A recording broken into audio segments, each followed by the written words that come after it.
for 2021. And yeah, and I've been involved with Climate Reality for almost about 8.5 years now, and been living in Portland for 4 years. I'm originally from St. Louis, but I worked at Crater Lake National Park for 25 years. Can everyone hear me okay? Oops. Can you folks, can folks hear me? Yes, perfectly. Okay, cool. Yeah, I was just a little bit worried when it got quiet here. But at the Cedar Rapids training in 2015, I bumped into Al Gore at the airport, and one of the biggest thrills of my life. And I was amazed by this quote by Al Gore. I think it's in the credits for Inconvenient Truth, where he said that while it's important to change our light bulbs, it's even more important for folks to change, that we try to change the laws. And so I've always been interested in legislation and policy, and how can we change policy to reduce the threat of climate change. So since September of 2018, I've made numerous trips to Salem to lobby my state legislators, and I've really enjoyed going to Salem. And that's one of the biggest bummers for me of the pandemic, is not being able to go to Salem, because we do need to protect our state legislators and protect ourselves. And so the building is unfortunately closed right now to the public, but again, that's to keep everybody safe here. But when I was there, I really enjoyed getting to know my state legislators, such as my state rep, Diego Hernandez. So I've gotten to know him over the years. I've had coffee with him, stopped by his office numerous times, and he's just very strong on climate. He was very strong on the cap and invest bills, the clean energy jobs bills, and just been a lot of fun to get to know over the years on a personal level. And I do want to acknowledge the elephant in the room, that he has been under investigation for sexual harassment. I don't know if he's been totally cleared yet, which is totally unacceptable, but on a personal level and on climate change, he's been really wonderful for me to work with here. So one of the things I've done is I've written a lot of letters, and when a February meeting of 2019, he always likes to post his letters from constituents, and he had a lot of letters from me on the wall, and he made sure that he showed that to me. And so our letters to our state legislators and members of Congress and local elected officials, they do make a difference. And Bill Bradbury, who's on the call, could probably tell you stories about that too, that letters he's gotten from constituents and folks, it does make a difference, and it's something you never forget. So recently, in this, just a couple weeks ago, I had a meeting with Diego, and this was me when I used to go in person to Salem, and I was meeting with him about the general climate goals for the 2021 session, but Michael Mitten from the Metro Climate Action Team wanted me to have some folks from OCEAN, which is the Oregon Climate, or the Oregon. I'm gonna talk more about them here in a moment. But this was about wind energy, and this obviously in January. This was a phone meeting, and when I started off the meeting, I asked Diego. I said, "How much time do we have?" And Diego said, "Well, I normally give folks 15 minutes, but because it's you, Brian, I'll give you a half an hour." So it was just great to know that I built up enough rapport with him that he wanted to give me extra time, that he knew that I was going to use his time well. I had put in information for him to help for him to make decisions as a legislator. And it really made me feel good that he was generous with his time with me, because the OCEAN presentation, it did take almost a half an hour. So we really did need that full slot of time for Diego, and it was very beneficial. So I'm going to go through more about OCEAN here in a moment, which is the Oregon Coast Energy Alliance Network. But before I get to that, I just want to talk a little bit about the importance of of lobbying, and just getting to know your state legislators and getting to know your elected officials. And another Climate Reality leader, friend of mine, I've also known him well from Citizens Climate Lobby. My friend Greg Hammer said that if we as far as climate advocates, if we're just making ourselves feel good by changing our light bulbs, taking shorter showers, riding our bikes to work, and getting loud once in a while to protest and carrying up a placard, but if we don't know the name of your representatives, or even wait, if they don't know your name, you're not doing a good enough job, because it's really getting to know the elected officials is how we can possibly shape policy and reduce the threat of climate change here. So one of the groups that's really been beneficial to me is the Metro Climate Action Team. They used to be the legislative team for 350.org, but they actually broke off with a disagreement with 350, because 350 PDX was kind of hesitant to support the recent cap and invest legislation. And they figured it was just time that we had to do something on climate change, and cap and invest, putting a price on it was one of the best things they can do. So they actually formed their own group, which is now part of the Oregon League of Conservation Voters. And they were part of the Renew Oregon Coalition. The Renew Oregon Coalition has been around for several years now. You know, made up of MCAT, made up of some farmers in the state, business owners, clergy, Native American tribes, some environmental justice groups, climate groups, you name it, trying to foster climate policy here in Oregon. And they were the big ones behind the cap and invest bill, the 2019 Clean Energy Jobs Bill, to tax the biggest polluters in the state, and then invest in clean energy jobs and help the folks on low income that were most impacted by climate change here.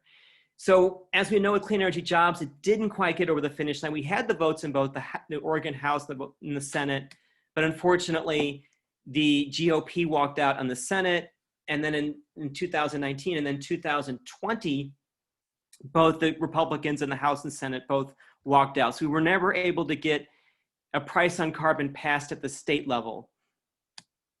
But the good news is that Oregon Governor Kate Brown, she got frustrated that we couldn't get legislation passed. So she signed her own strong climate executive orders in early March, on March 10th of this year.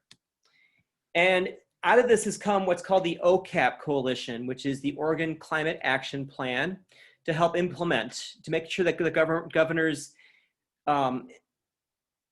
executive orders are being fully implemented, to basically have citizens, you know, there's volunteers with MCAT and other climate groups that are actually watching, making sure that the 16 Oregon state agencies are implementing the rules with it, and participating with public involvement as far as, you know, the agency hearings, et cetera. And there's goals with this that are in the OCAP, or the Oregon Climate Action Plan, to try to reduce emissions, greenhouse gas emissions in Oregon below 45% below 1990 by 2035, and by at least 80% by 2050. And, you know, basically help the most vulnerable and impacted communities first. And again, this is across the 16 state agencies. And there's different buckets in here, and I don't really have time to go through this in this presentation tonight. I'm hoping that Michael Mitten, and I got some of his slides from his slide deck. He's a volunteer with MCAT as well as Ocean, that he has an hour presentation, and hopefully he can break down what they're doing in each of these different areas. So I don't really have time to go through this here tonight, but know that they are going through different areas of transportation, clean energy, clean buildings, public health. So what I would really recommend is that wherever you are at in the climate movement, whether you're interested in the forest or public health, that try to get involved in one of these, and to attend the hearings. And if you get involved with MCAT, they can help you find where those hearings are at, to make sure that the OCAP is really being fully implemented. And here's information on MCAT. I wanted to make sure I had this here, and I'll have it here in the end to get involved. Obviously, there's other the climate groups too to get involved with also that are working on this. Renew Oregon, OLCV itself, Oregon League of Conservation Voters, but the one that I'm most familiar with, that I work most closely with, is MCAT. And so for MCAT, these are kind of our legislative focus for 2021 is 100% clean energy. These are the things that we're engaging our state legislators on: improving building codes and appliance standards, accelerate transportation electrification, facilitate a just transition to a clean energy economy, and the OFRI reform, which I'll go over that in a moment. Now, I'm not going to be able to cover the middle three. Again, I'm hoping that you'll get a full presentation from Michael Minton or Jane Stackhouse, and kind of go through broad more of what's happening with OCAP here. But I'll cover a little bit about clean electricity, because that's what my meeting with Rep. Hernandez with Diego was about here. So reducing electric emissions. Again, as I mentioned before, we're hoping for a 45% decrease by 2035, 80% by 2050. And this is reducing, electrification in transportation, buildings, industry here. 50% of our, unfortunately, 50% of our electricity is still generated by primarily natural gas, but it's still a little bit of coal. And the legislation we're hoping for in this session is to get 100%. And the 100%, clean electricity will also really help reduce other greenhouse gas sources. So clean energy standards here. In order to get to 100% clean energy, we're really going to have to expand the amount of clean energy we're doing, obviously. It's going to take a lot, by like 7 gigawatts by 2030, and then 5 more on top of that. So we need to really expand wind energy and clean energy. Well, how are we going to do that? And by the way, RPS stands for Renewable Portfolio Standard, in case you're wondering what that meant. So we're going to really have to increase our clean energy. And one of the best ways to do this is with offshore energy. And this is one of the things that Ocean is really pushing for. And Bill Bradbury's involved with Ocean, and he could probably answer questions that I can't about this here too, that you might have about this. So apparently right off of the coast of Southern Oregon, Northern California, there's kind of a potential of a Saudi Arabia of wind. And we really need that wind if we're going to go 100% clean energy, because the primary sites on land are becoming less available. Existing transmissions lines are getting more constrained here, and solar wind are more intermittent. And so apparently really offshore wind is the really way to go to do this. And this is what Ocean is really pushing for it.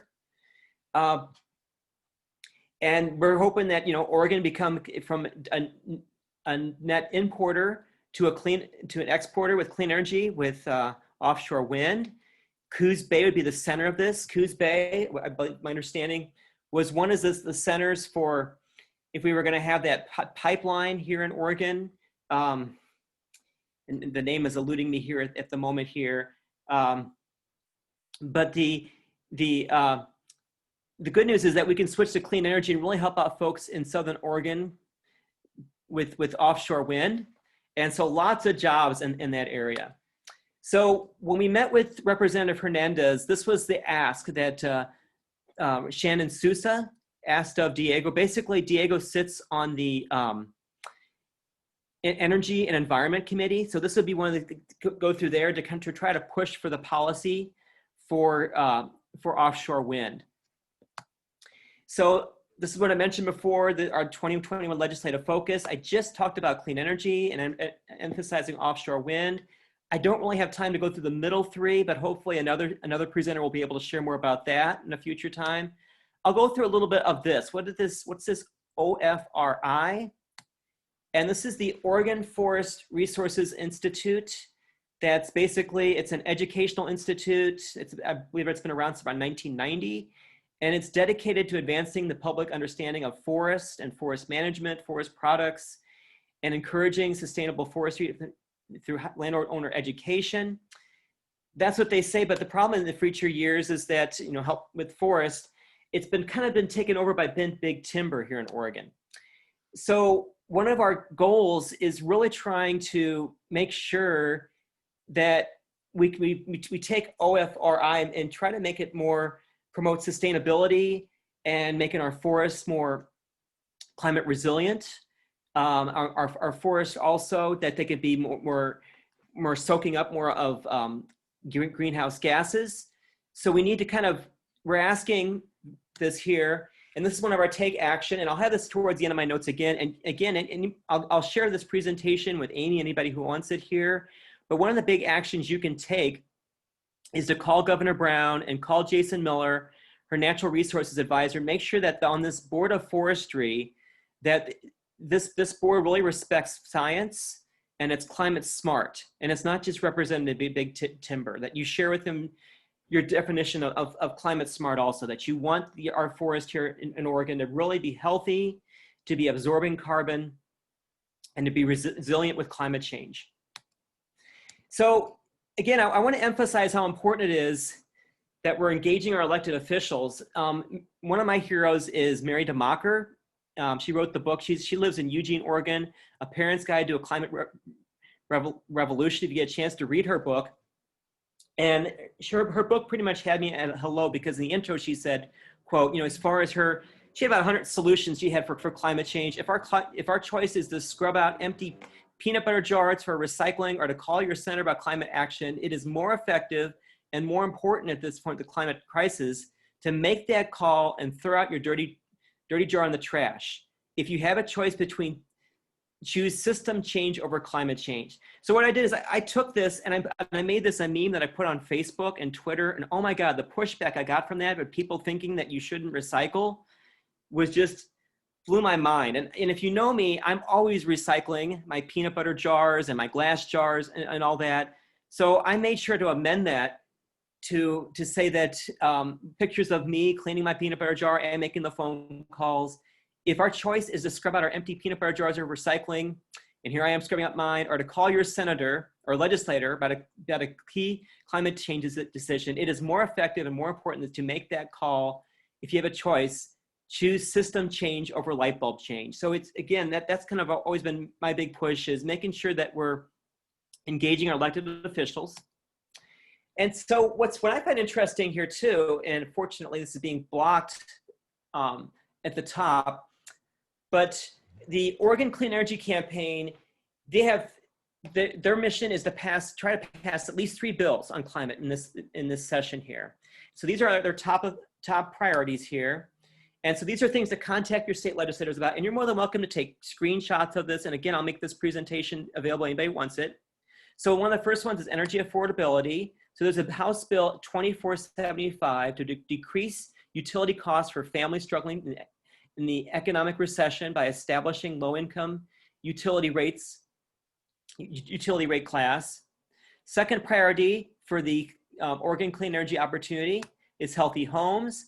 Support home upgrades to help improve the health of families across Oregon, and that's House Bill 2842. And the third one is the 100% Clean Energy for All bill, and this is to create good, well-paying local jobs in the renewable energy sector that incentivizes local projects that are good for communities and reduce pollution by achieving 100% clean energy as soon as possible.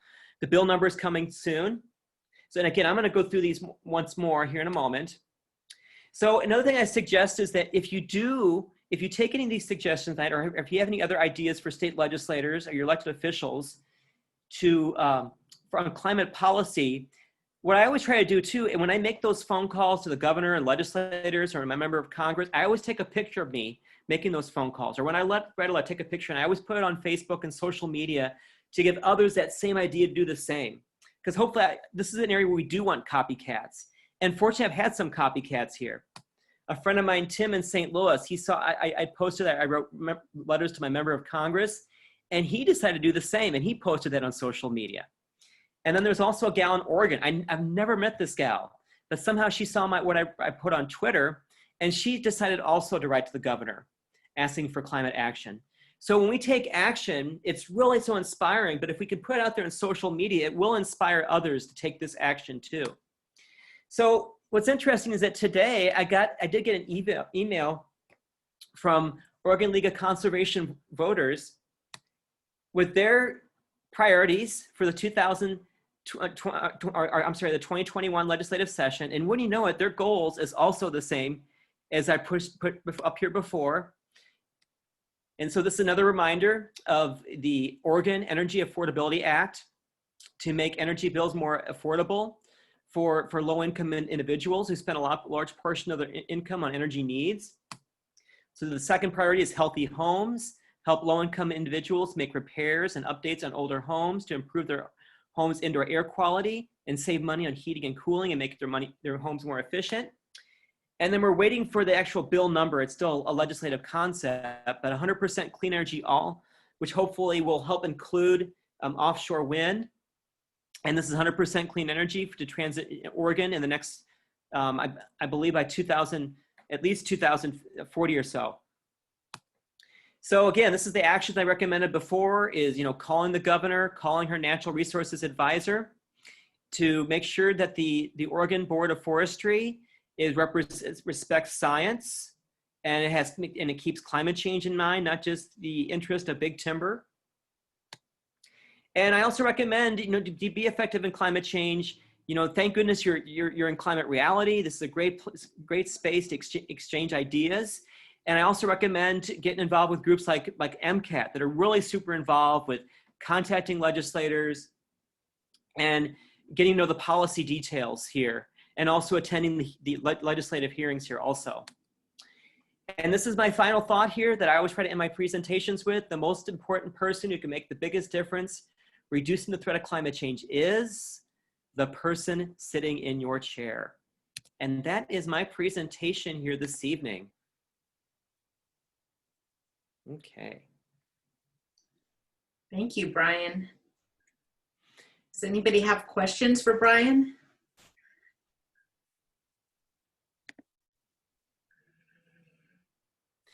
And Dan and Bill are here too. If you guys have anything that you want to add, things I didn't cover or may have misspoken about. You covered the high points. There is not going to be what we would have considered in the past to be major overarching climate legislation. So the package of 3 bills that Brian talked about, those are the priorities for the Oregon Conservation Network, which encompasses all major climate and conservation groups in the state. And so that's the consensus, that those 3 things we're gonna try to pass. There may be some other climate legislation, but the docket is very crowded with the multiple crises. So and these bills are very important. The 100% clean energy bill is on everybody's radar as the most important bill. It will accomplish much of the greenhouse gas reduction that we need. It's not everything. We'll still need to do a number of other things, but this is the most important one to do today. And you can't do 100% clean energy without the Energy Affordability Act, so that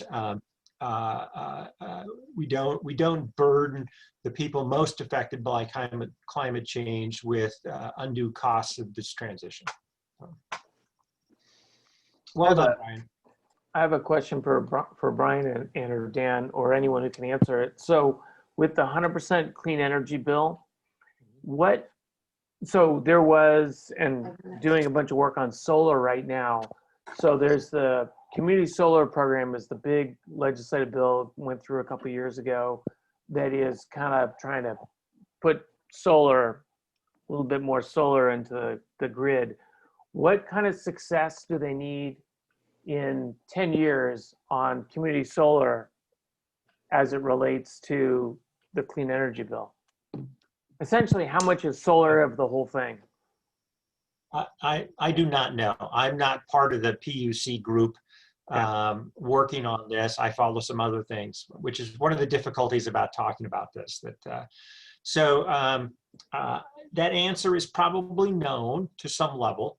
There are choices to where to get the answer, but I do not know the answer. Okay.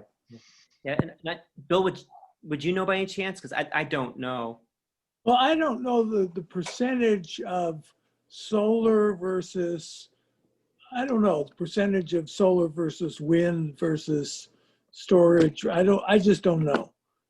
We did have a very involved ocean meeting, I guess it was yesterday, talking about really, ocean is going to be very active in the legislature, working very directly on a lot of the same issues that you talked about, Brian. Mm-hmm.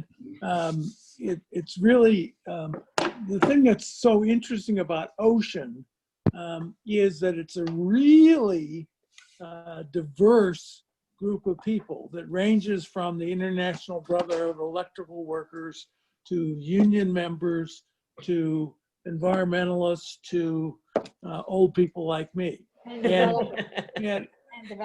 developers. So it's a really comprehensive group.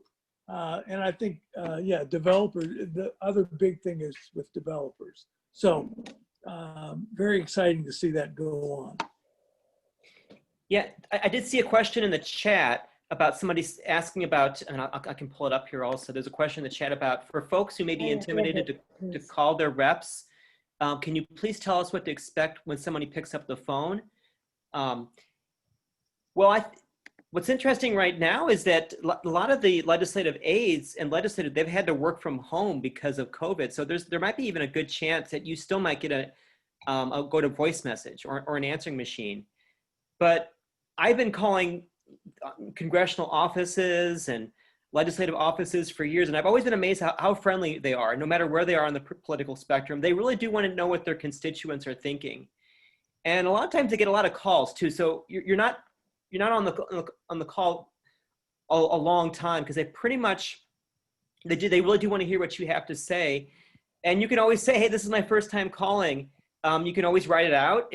I've done that before too. If I'm worried that I won't be able to know what to say on the spot there. You can always practice with a family member here too. Bill, any thoughts from you about when constituents call? I just want to, I just really want to emphasize that legislators are really just regular folks. Mm-hmm. And a legislator becomes a legislature because he or she decides to, maybe they'd be interested in working on this stuff, and then they work their ass off to get elected, and then they're elected, but they're still the same person that before. Mm-hmm. They're still really very normal people. And I know that we all, well, I don't know that we all do, but many people hold legislators in some really high regard, and they deserve some high regard, but they don't, they're really regular people, and they love interactions with particularly their constituents, but Mm-hmm. with Oregonians in general. They Mm-hmm. love it. I loved it. I mean, it's just like, it's really the lifeblood of the legislature, is the interaction with the people they're working with and the people they represent. So I just would really emphasize that it's, try it out. If you haven't gone and talked to your legislator, try it out, because they'll love to see you. And then you'll go, oh, I can be someone who influences policy like Brian does, just get in there and do it. Mm-hmm. So I really would encourage that. And I do want to add too that during my presentation, I couldn't remember the name Jordan Cove. Yes. There was a big decision of Jordan Cove that came out against it, another court decision today. But so, and my understanding is, if Jordan Cove would have gone through, and hopefully it still won't, never will, it would have gone through kind of Coos Bay. So instead of like that part of Oregon having a dirty pipeline, that part of Oregon could have offshore wind with all kinds of jobs.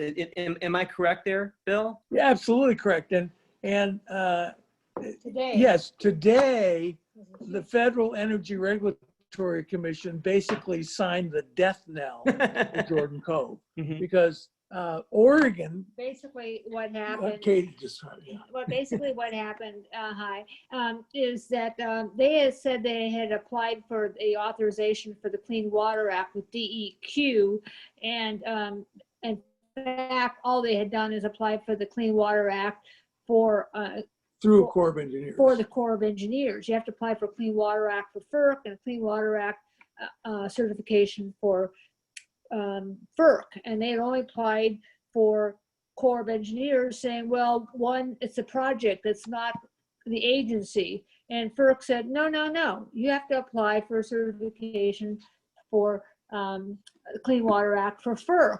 And so they now have not applied. And prior, when DEQ denied the permit, but without prejudice, they also said, we don't think that you will ever be able to Get a permit. get a permit, but you can try again. But Hey, you anyway, can try again. but now they haven't even applied, so they have to go through that process all again. So it's just like, and they've already been told DEQ doesn't like this project, so their possibility of getting a permit is low, and therefore it's dead. Right. I think Wow. it's dead. And they only, And they did change the rules to allow the federal government to have more of a rule, which they thought would be great if Trump was in office, but that doesn't really help them now with Biden in office, so it's a double whammy. And Trump's FERC said no. And So, and I want to say we want to get off this call if possible, because we'd like to watch Joy Reid with Nancy Pelosi, if that's okay. So we'd like to sign off. Oh, no worries. Thank you so much, Bill. okay, well, thank you. Helpful. It's great. Great Yeah. to see you. Okay. Bye-bye. All right, Thanks, Bill. bye-bye. So, Brian, Yes. a quick question, since I'm not going to clean my peanut butter jars anymore, No, only please I only have limited time. don't. What is best? An email, a text message, a phone call, going in person, going to a town hall? Where can I put what's the best use of my time? Yeah, I mean, they all work. It's whatever is most comfortable for you. Some people, I enjoy doing the phone calls. I love doing the town halls. There is an organization, I haven't seen it being used as much with COVID, but there's townhallproject.com. Sometimes the Oregon legislator town halls, I was really able to track that well in 2019.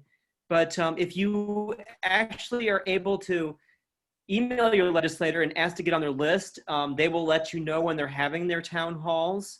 You can do it that way. Emails can be really quick too. So whatever's easiest for you is the way to do it. Because yeah, they do check their phone, they check their email. Handwritten letters are always good too if you've got the time to do that. And Dan's got his hand up also. So what I have heard directly from the climate lobbyists in OCN is that they're still getting pushback from some legislators that they're not hearing enough from their constituents on climate change. And the principal place, the number one place they look to hear what their constituents are really saying is town halls. Mm-hmm. So if you can go to a town hall and are able to ask a question about climate, I got an earful this morning just from OLCV about the importance of town halls and asking climate questions, because it cuts down on a politician's ability to avoid dealing with the subject. As Brian says, all the avenues are important, but that one has special, since it's asked, those questions are asked in public, politicians tend to take them more seriously. Thank you. Yeah. I heard that from Jeff Merkley's staff, that they really pay attention to who's coming to their town halls. You know, who's asking questions, and even people write out comments. So if you have the time, and town halls are great too to learn so much about other subjects and just how they interact with their constituents. So if you have the time, I do recommend the town halls. Other questions here?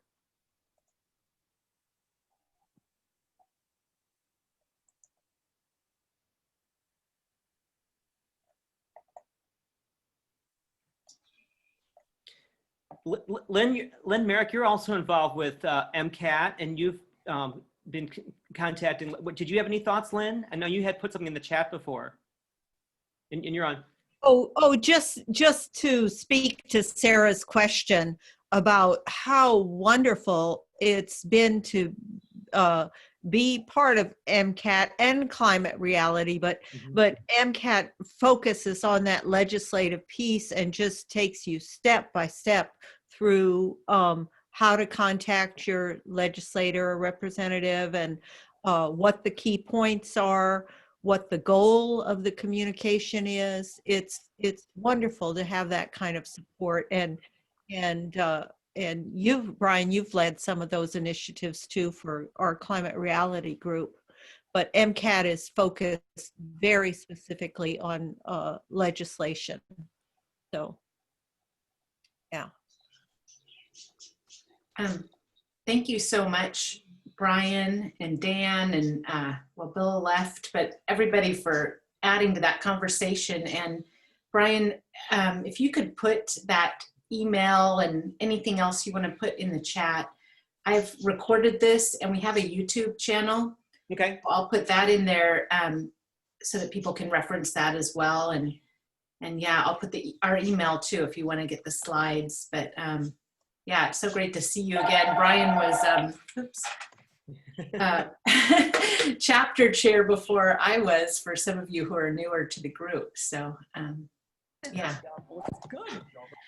And yeah, Brian, if you can stick around, that'd be great. We're going to do some updates from the different committees.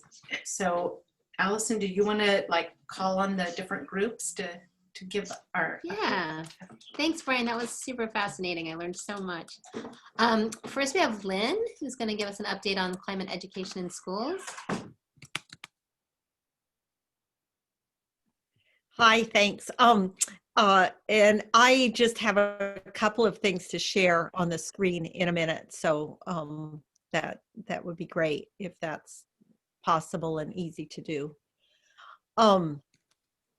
The first thing I want to say is our Vision 2030 team, of which the Climate Reality Portland chapter is a partner, is that we're having an event tomorrow. And if you have or know of a Spanish-speaking high schooler, either learning Spanish or native Spanish speaker, Ken Barker, who's actually part of this meeting, put this event together, and Allison Connor has also done a lot with our team. But this event is for high school students who speak Spanish, and it's being done with the Hillsborough Chamber as a partner. And we have 4 fabulous speakers. So can I just share that flyer, Allison? Is that Yeah, I added you as a co-host, so you should be able to share your screen. okay? Here we go. It's called let's see. It's called Constructing the Future, or Construyendo el Futuro. And it's tomorrow at 1 o'clock from 1 to 2:30. And these 4 fabulous speakers will be speaking all in Spanish about how to achieve net zero in the built environment. And we have as the whole point of the Vision 2030 team, have wonderful climate action goals in the Portland metropolitan area for the year 2030. But so often those goals are not communicated to our youth, who are the ones that will be in charge of getting to those goals. So that's what our education team is prioritizing, is communicating those goals and how to achieve them. And this particular event talks about achieving them in the built environment. So we have Bernice Lopez Dorce, who's the president of Home Energy Life Performance Group. It's a woman-owned design and construction group.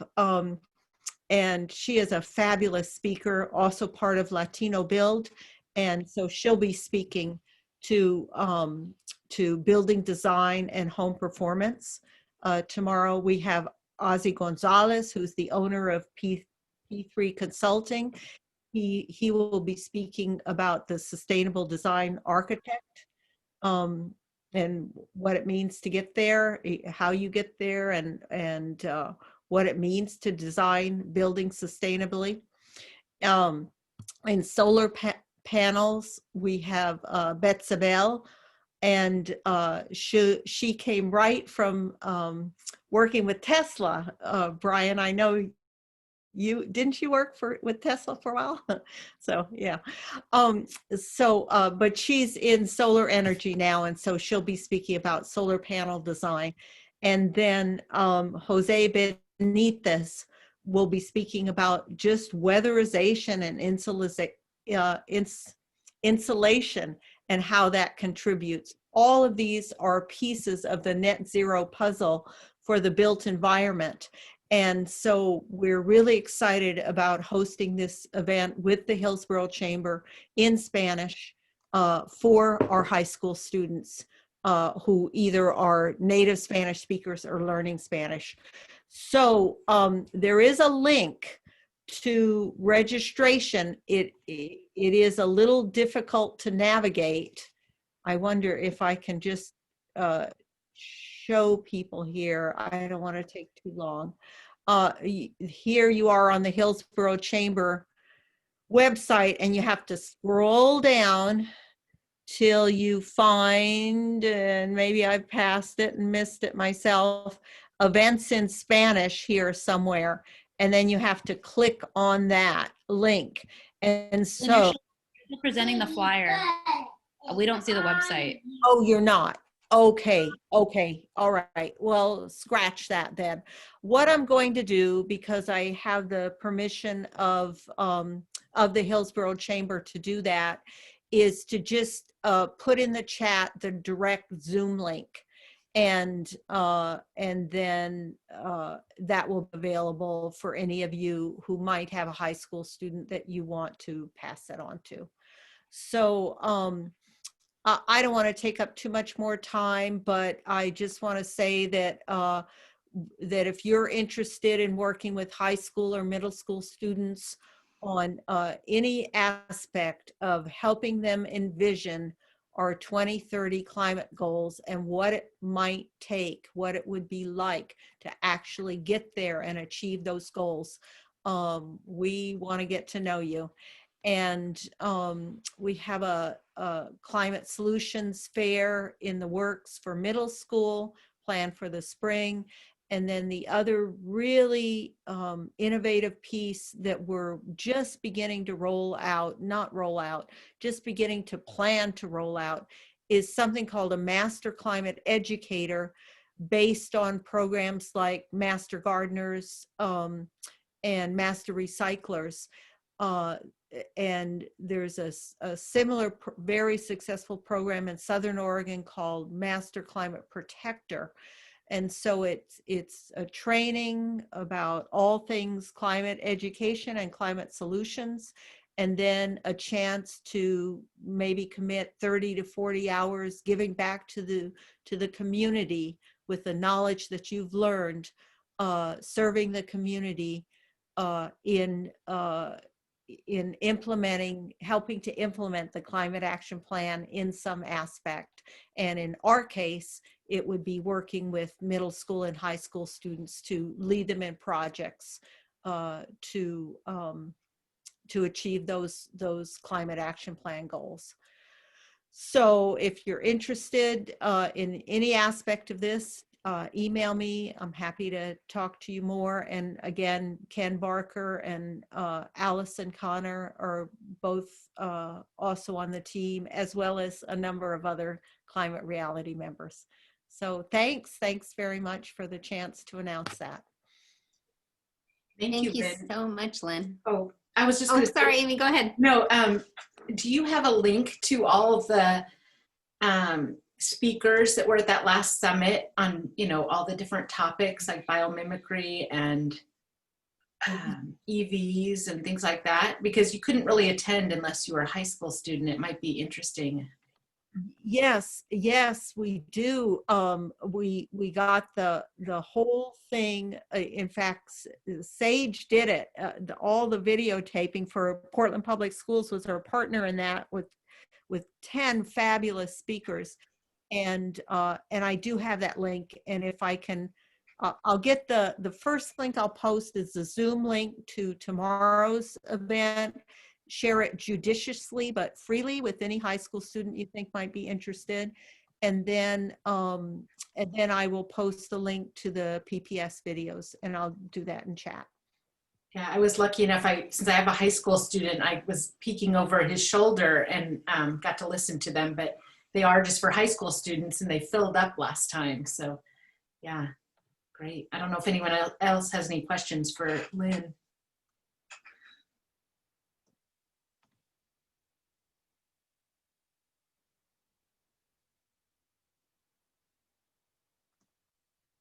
Okay, well, thanks everybody. Thank you for the chance to share that. Thanks so much, Lynn. So up next we have Sarah and Linda on the Climate Friendly Food Committee. Thank you. Hi, everyone. So good to see you. I'm going to keep my part short because Linda is going to speak on something pretty exciting. But I just wanted to share a follow-up to what you've probably heard me talk about in the past, and that's that our climate-friendly food committee has been working to build some foundational pieces to our group so that we really have some good footing before we move forward and identify all the plethora of things that we can accomplish together. So we, at our last meeting a couple weeks ago, we took a vote amongst those present after having a lively discussion, and we voted to approve our definition of what climate-friendly food is. So I'm going to copy and paste that into the chat. Hopefully I don't hit a character limit there. So with this, we wanted to be really straightforward and to the point. We didn't want to be gimmicky. We wanted it to be something simple that people, if they visit the website, that they see this, that they have something really clear and tangible to take away. So if anyone has questions on this, I'll put my email in the chat after. But I also wanted to share that our committee has adopted a mission statement as well. And this one, I'm pasting it from bullet points, so I'm also worried that this might get cut off in the character limit. Okay, oh, it made it through. So we've lost the bullet points, but it shows what the mission of our group is. And like I said before, we really wanted to create these as kind of guiding principles for our work moving forward. And some items I just wanted to point out real quick, and then I'll hand it to Linda. We wanted to specifically put that we would partner with or support other organizations and not just specific climate organizations, because we really wanted to keep the door open for working with anybody who's willing to change the way that they do business to do it in a more climate-friendly way. So, we were joking on the call, but in actuality, if someone like Big Oil contacted us, we'd probably all shudder. But of course, that's a great opportunity to work with people, who may not have thought about climate in the same way that we have. So the other thing I wanted to finally point out is that last sentence about the climate action plans. We had a really good point. I think Ken Barker was the one to make this point. Thanks, Ken, that we wanted to include all local climate action plans as something that we support and not just the Multnomah County and City of Portland plan, knowing full well that many people don't have access to a chapter who may live far away or in a different area that has a different climate action plan. So we're just trying to be really mindful about inclusivity and the different variations of plans that folks have. And if you know of a climate action plan that doesn't have food in it, that would be a great opportunity for our committee to work with them and show our support there. So I'll pass it to Linda if you're ready, Linda.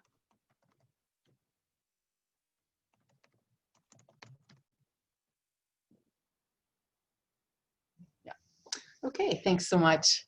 So I want to talk with everyone for just a few minutes about a climate-friendly food challenge. And basically, I'm looking for volunteers to help me develop this challenge and also people to just participate in it. So either one would be great. And before I talk about that a little bit, I just wanted to, as some background, I just wanted to quote a few things from a survey that was taken by the Yale program on climate change.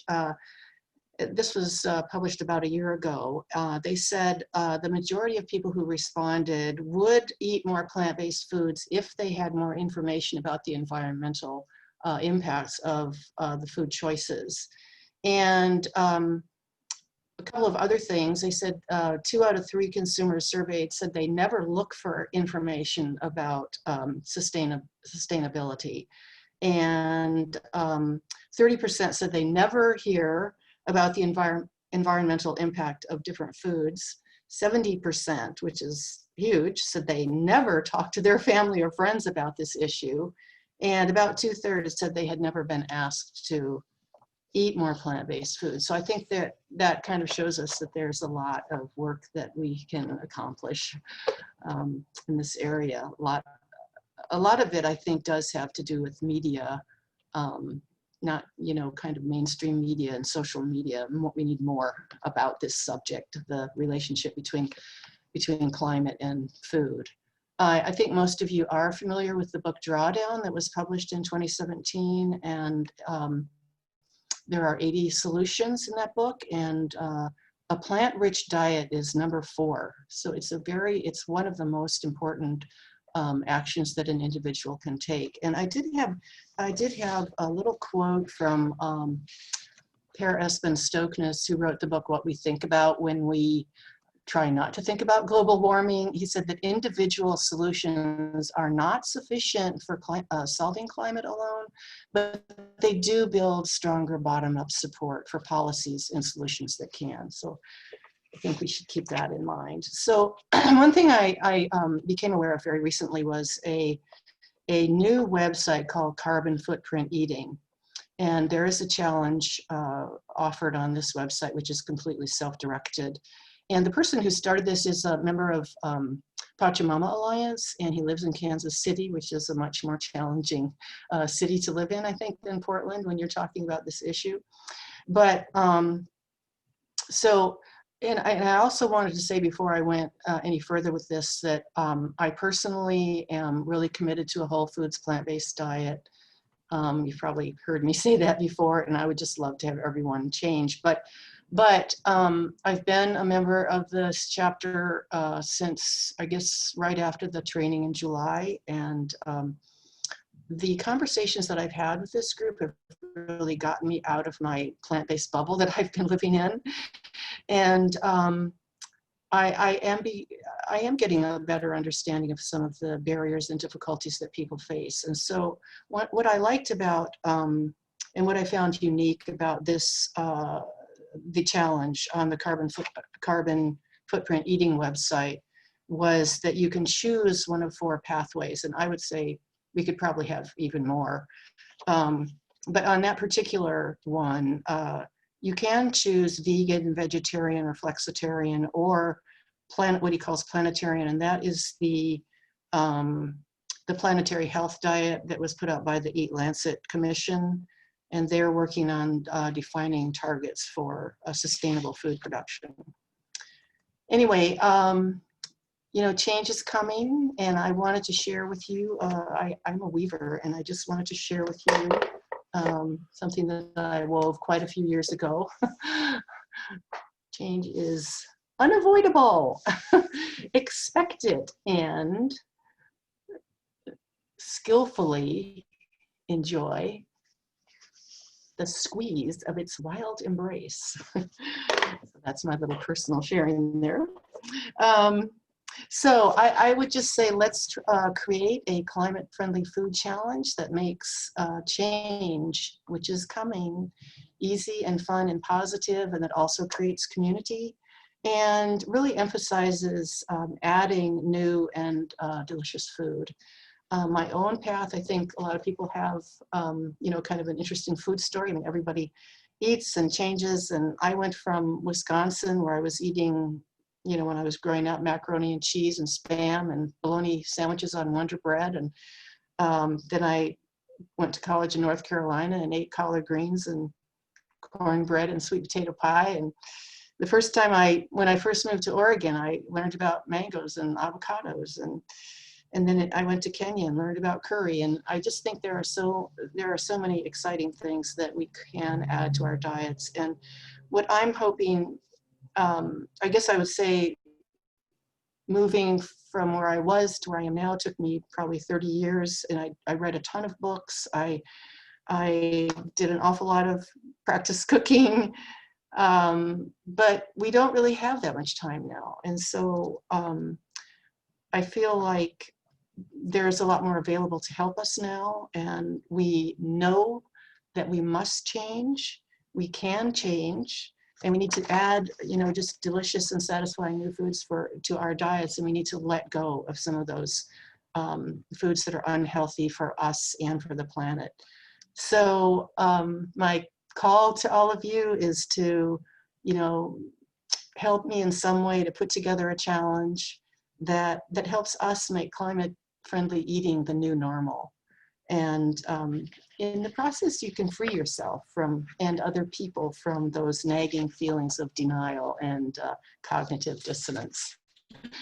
Thank you so much. I think Ashwin is next then. Thanks, Linda. Oh, okay. Can you hear me? Yes. Okay. So we had our second cook and serve event yesterday, where Chef Justin demonstrated a vegan version of his favorite dish called as jambalaya. And Amy would be able to provide a recording, a recording of the cooking demo. And we'll be having the serve opportunity this Saturday on 23rd, where we'll be feeding a homeless shelter of 60 individuals. So please sign up and help us cook food for the homeless.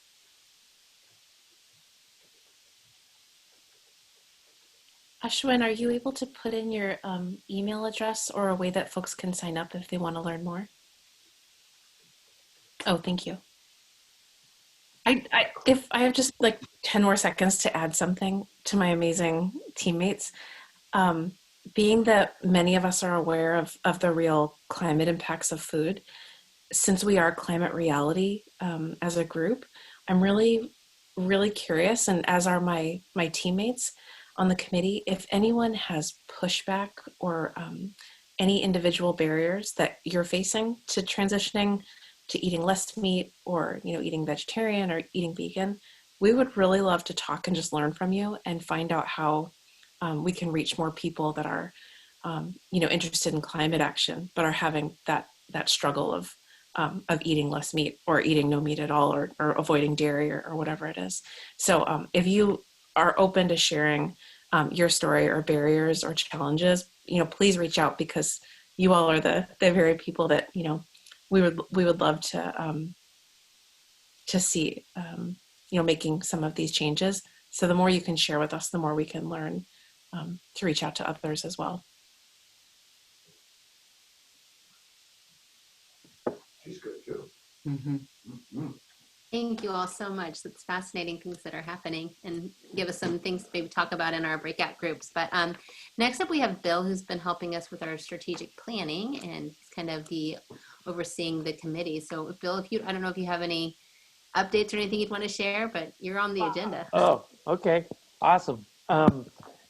Well, as you all know, the Plant-Based Food Committee is alive and well.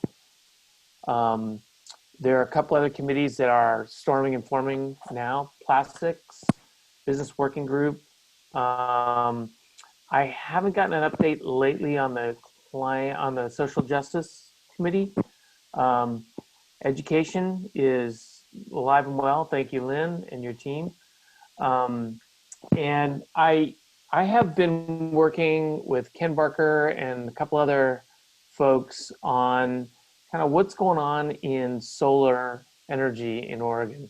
And we're trying to package up what's going on in the state so that people can act on it in the way that makes the most sense for them. And what I'm really curious about is the conversation that Brian had earlier on the legislative front, the 100% clean energy and how that solar piece fits into it. So this is sort of an invitation to anybody who wants to participate in this solar working group. And I think in the next leadership team meeting, I'd like to put it on there. This is kind of directly to Amy, that we talk about solar energy itself, and how that might fit into the structure of committees and the work that we're trying to get done. So kind of a plug for that. Anybody interested would love to hear your name. We'll get you invited to and involved in some of the work we're doing. And as for the committees, I think that's it. If I'm missing anything, somebody please correct me. And I'm hoping, as my earlier question to Amy on the strategic plan that comes from national, to connect their strategic plan, our strategic plan, and make sure that the work we're doing in the committees is reflective of what national is looking for as well. So that's kind of a quick update, not a lot of detail. Apologies for that. I think Bill, are you going to do business working group at some point? yeah, and the business working group is, I think last meeting I had a call out for anybody interested in that, and I had a few extra names. Right now we have only a couple people working on that strategic plan part, and then we're going to get into action on that. We're going to need some more help with that, and I'll put a call out to that for anybody interested in helping in the business working group. So, but I would expect over the next couple of months that these other committees will catch up to where the food committee is in terms of actions and organization. And I think pretty soon we'll be humming along as a chapter with activity in a lot of different places. I'm looking forward to that. That's all I got. Thanks, Bill. And I just wanted to applaud you and Amy for leading the strategic planning. We did spend the last leadership meeting really honing kind of our mission statement and kind of having direction of where we want to continue in the future. So you guys have done a great job putting that together. So thank you. So we only have about 20 minutes now. We thought we would break out if people are, I know it's a really exhausting time with so much happening, but having a short time for breakout rooms, if people were interested in doing that, we were just going to randomly put people together if that works. And also if anybody has any projects that we didn't touch on that you're working on, like with fracking or something, you know, feel free to share as well if it's not part of the committee. If you want to share to the group before we break out.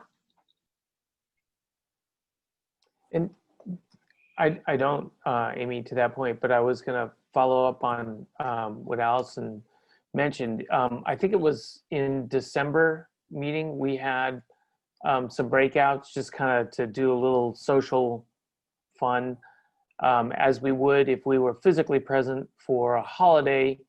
And the folks on the leadership team kind of said, yeah, that was kind of fun. So let's see if we can do that in additional meetings. So again, that's why we're breaking out here, is just get to know each other a little bit better.